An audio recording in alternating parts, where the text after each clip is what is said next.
cancer. In Your Corner gives the raw, gritty, and, it's true, sometimes even humorous backstory of what it's like living every day as a husband and a caretaker. The purpose of this book. I never imagined I would write a book like this. For the last 15 years, I've been writing about theology, philosophy, and Christian living. Yet somehow I absolutely know that these two books are the most important I've ever written. And I chose a different approach for this book about cancer, different from other books I've seen that address the same topic. Maybe you've noticed that most books and dozens of websites about how to help a friend with cancer say basically the same thing. I have chosen, however, to clothe that information with flesh and blood by telling a series of stories. Also, for analytical readers who pick up on this kind of thing, all even chapters will use all male pronouns, and all odd chapters will use all female pronouns. Part 1 of this book deals with Rebekah's story and mine. It includes a primer explaining what cancer is and how it's treated. Part 2 of this book is about dragons. I call them well-intentioned dragons. This is where I tell of encounters we have had with people who meant well, who tried to help, but who actually did exactly the opposite. They want to give the one you love a big hug, but they aren't aware that they have scales and spikes that rub the wrong way and sometimes even stab that person's heart.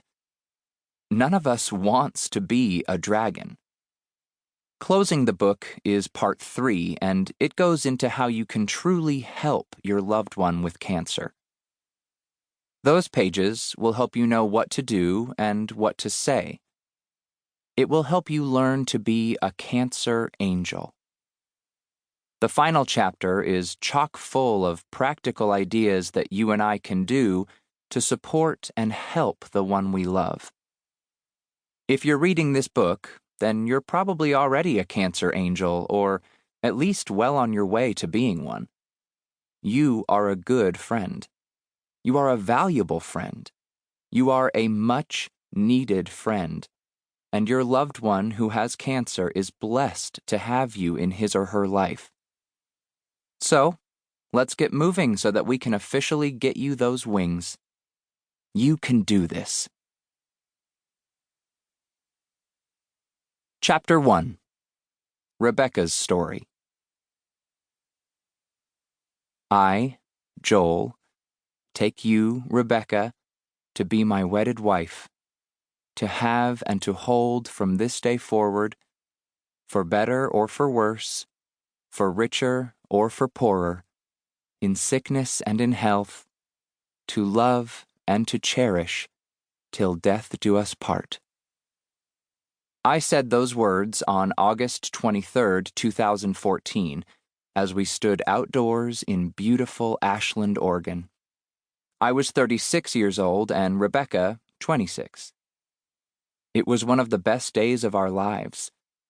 Our future was bright and full of possibility, our love deep and meaningful.